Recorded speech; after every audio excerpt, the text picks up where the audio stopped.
Let's go to the IMs. Desert bitch. Sam looking so handsome today. Must be UK and France elections. Indeed. Yes. Thank you. Sam sounds like Sam he's on the loves to- phone. Better now. Sam loves to dress himself up for other countries' elections. Yep. Something wrong with the audio. Chris Burdick. To make an old dying man happy, we're letting him run a race he can't win, and we're dooming ourselves to the fascist apocalypse. Even the Make-A-Wish Foundation doesn't go that hard. You know, what's interesting, though, I think, like, look, I hope the outcome here is that we end up with a candidate who at the very least can do replacement level things, you know, in regards to Donald Trump. I think because of the timing and whatnot, I mean, Kamala Harris would not be my first pick. It's hard for me to even say who would be my first pick out of the sort of the people who are floated. Many of them are you know, from an ideological perspective, I have a problem with a lot of them. I think there are just sort of, if you're looking at just as a political matter in terms of like elections, there are other candidates who are probably stronger than Harris. I don't know. This is very difficult to predict. But one thing is clear to me is that there is no time to have some type of like mini primary. And would that be more democratic than replacing Biden with the person who he was on the ticket with, small d Democratic? Because people voted for Biden, and she was essential to his ticket. People voted for Biden knowing he was 81 with her on the I would argue the potential replacement. Not only is it less democratic, because people have voted for Biden Harris. They have. Not only is it less democratic, but it's also like there's absolutely no the logic to it is absurd. You're not going to tell someone's a better candidate because of a 1 week primary with like round table. Like, I'm sorry. There's just people no treat way. This like a meritocracy, or like as if it's American Idol. It's the best singer. Let's do it. A little competition, where so much of this is about infrastructure. It's about circumstance. I kind of feel like a party worth its salt should be able to, like, I'm looking at these other countries that had elections in the span of like a few months. Like, I think a functioning party should hypothetically be able to do something like this, say the top of the ticket dies. But I don't trust the Democrats to do that. Well, we can barely get Biden out. Right. I'm just saying, but if we got him out, a hypothetical, like what Clyburn's floating. Like, no. But the problem is that like the reality, if it was the case that the Republicans were picking their nominee now, then I would say yes. But the problem is that so much about this is about an enormous amount of money. So much of this is about, you know, buying ad time. It's the nature of our elections that are problematic as to why it doesn't fit. Can you pick a candidate within 3 or 4 weeks? Maybe, but not with the system that we have set up. Right now, the Biden-Harris campaign has offices they've already opened in swing states. They have money that's been deployed. They have already begun to purchase ad time and you know, like all By this the is way, in the like completely outspending Trump on ads. That's the other thing that's really concerning for a lot of folks, is that the Biden campaign has been outspending Trump in these swing states and is still trailing and putting states like Minnesota, New Mexico, and Virginia, previously unspeakable states, to be in play, putting them in play because of his age. Here is, I mean, this is going to be fraught no matter how. This is one of those situations where it's like you're making the best of a bad situation. That's it. There's no magic bullet here at all. Right. And the fascinating thing too, I think people should appreciate this, regardless of what happens.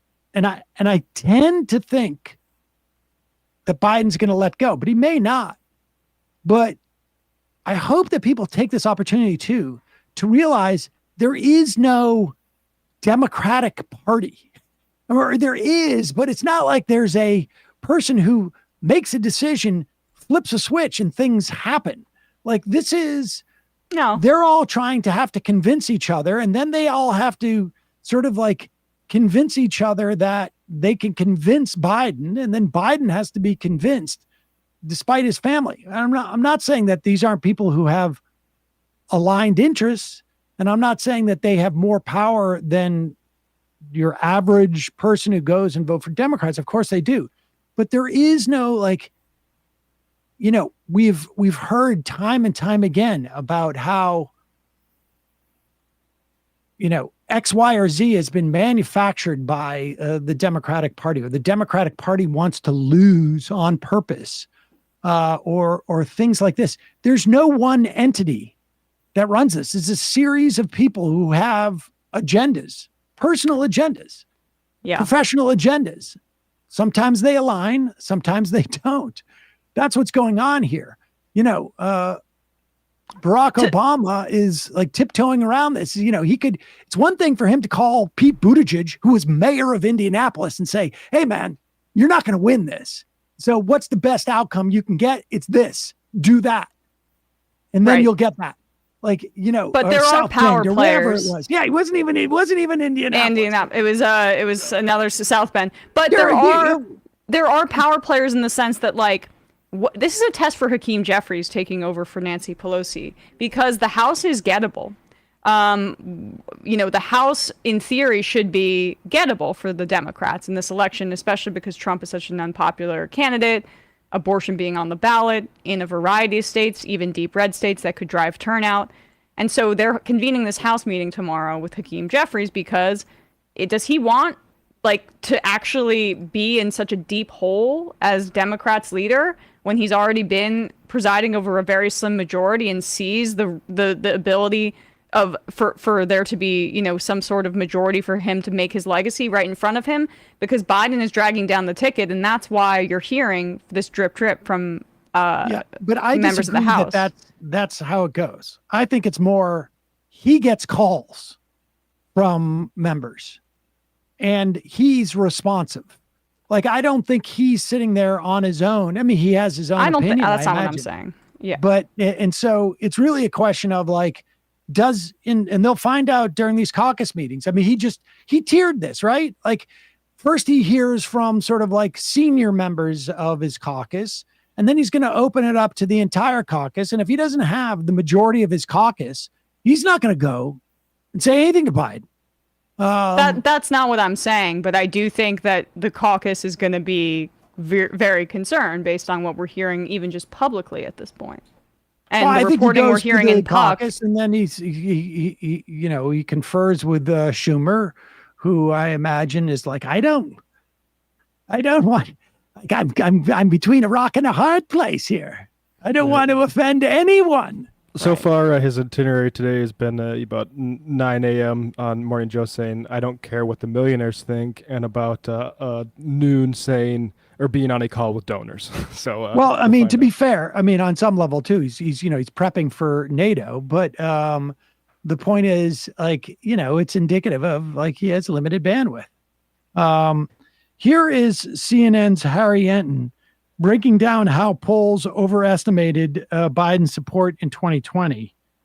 And that Biden right now is in his worst position he's ever been in against Trump. Now, this is, you know, in many respects, this whole thing with Biden is just math. You know, to the extent that you can sort of know what the inputs are, that's the only place where it's unclear. But how this works is pretty straightforward. I just want to point out where the polls are now, where they were at this point back in 2020, and Joe Biden's worst position in the polls back in 2020. Right now, Donald Trump leads in an aggregate of national polls by about 3 percentage points. If you go back 4 years ago at this point, Joe Biden was ahead by 9 points. This right now don't look anything like what we saw 4 years ago at this point. I then decided to take it a step further. What was Biden's worst 2020 polling position? He was ahead by 4 points, which basically matched what he ended up beating Donald Trump by in the national popular vote. So this 3-point advantage for Donald Trump is Donald Trump's best position versus Joe Biden, whether you include the polls this year or you include the polls last cycle. The idea that the polls underestimated Joe Biden last time around, simply put, does not hold any water, Mr. Berman. Not in the general election, certainly. What about in terms of being underestimated in the Trump era in general? Yeah. So I decided to expand upon our search. Who outperformed their July national polls? This is major elections during the Trump era. We can start in the midterms, right? Take a look here. This is a 2022 midterm. Wow. This is a generic congressional ballot. In fact, Republicans were underestimated by a point. They outperformed their July polls and the actual result by a percentage point. You go back to 2018, Democrats did outperform their polls, but just by a point. Basically, the polls were right on at this particular point in the midterm elections. We talk about the presidential race. Last time around, Donald Trump actually did better in the results than his July polls by 5 points. You go back to 2016, you see something very similar. That is, the July polls actually underestimated Donald Trump. He outperformed his July polls. So the idea in the Trump era that the polls have underestimated Democrats, whether it be in a Joe Biden matchup, whether it be a matchup against Hillary Clinton, whether it be in the midterms, at least in the national polling that right now shows Donald Trump in his strongest position, simply put, is not true. If anything, the polls have underestimated Republicans during the Trump era, especially in the presidential races in 2016 and in 2020. On that. That is the key point, because all I'm hearing from Blue and On is that is Trump level lies about polling.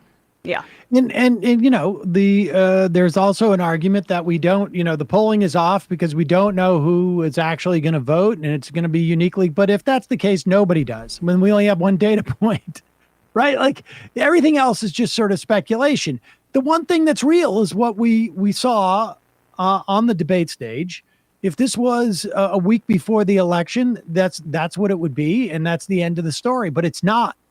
And that gives A, the opportunity to switch candidates, and B, the potential that our existing candidate will run into another situation like that, and there won't be time left to make a change. And so that's what, you know, people are faced with. With that said, there are a lot of challenges associated with Biden leaving. Here is one of them expressed by Representative David Jolly. Now, I don't know how much more effective or how less effective lawsuits will be if the candidate is Kamala Harris, because she's on there. And if Joe Biden was the nominee, had been nominated, and then stepped down because of health reasons, there would be no controversy as to who would fill his slot. There'd be no controversy from a ballot perspective. There'd be no controversy in terms of of any perspective. Here is David Jolly on with Alex Witt yesterday on MSNBC.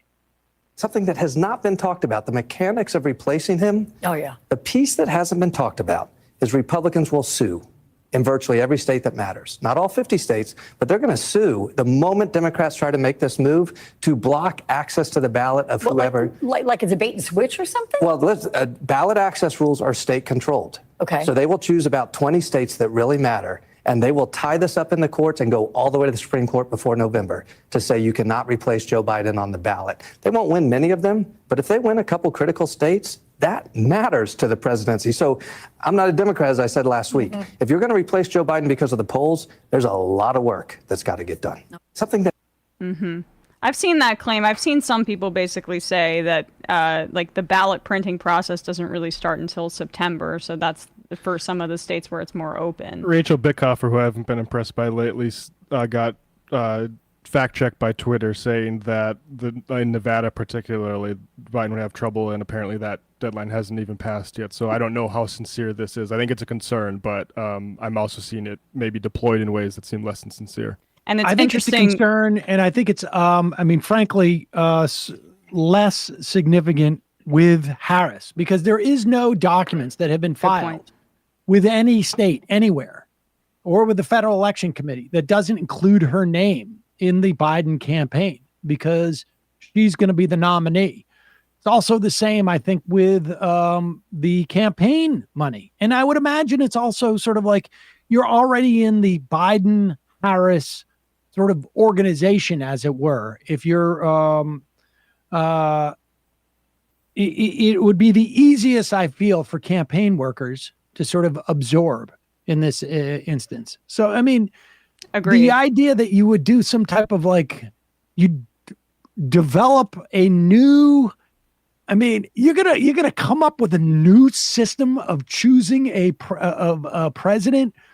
You're gonna develop it and execute it in a matter of weeks for a national campaign. It's just absurd. This isn't like we've been doing this for decades and we know how to do it. And the idea that like we don't have the muscle memory for a brokered convention. Well, the fact of the matter is that when we had a brokered convention, we barely had any primaries.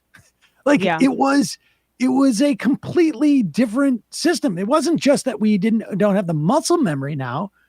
We have a fundamentally different musculature.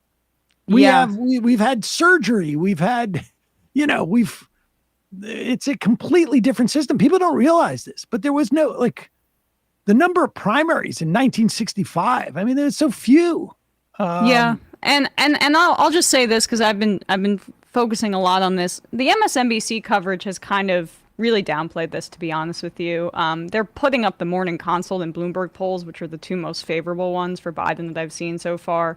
We just had Emerson come out, and Biden does not look like that. It does not look like that polling. So I think, frankly, there's a little bit of holding their fire, I think, until we see how the rest of other Democrats begin to respond if they want to ramp up the pressure. But yeah, like Biden also, during that interview with Stephanopoulos, he kept saying, "Only I can do the job," over and over again. Well, let's play. Do we have that? Do we have that clip? And the thing that frustrates me about that is how he's undercutting his own ticket, because there is a chance that Harris takes over. And I found that to be one of the most selfish things I've seen in American politics in quite some time, let alone his desire to stay on as Trump looms. But the fact that he's undercutting his own vice president publicly in the first interview he did post-debate by saying, "Only I can do the job," even though increasingly a lot of Democrats are getting behind her, just shows how selfish this man is and how he has been his whole career. Well, let me just add, it's not a question of just neurological hold on for a second. It's not just a question of whether, people are getting behind her or not.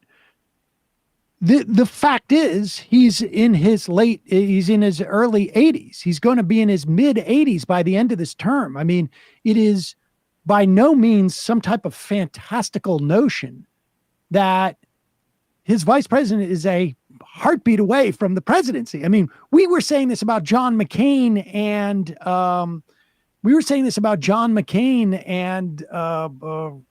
Sarah Palin, right? Like, it's not a crazy idea that there are other people who can do the job. That's theoretically why you picked a vice president. Hey, folks, don't forget to hit the subscribe button and check out our daily show. We do it every day at 12 p.m. Eastern for about 2.5 hours. We even take phone calls. You should check that out.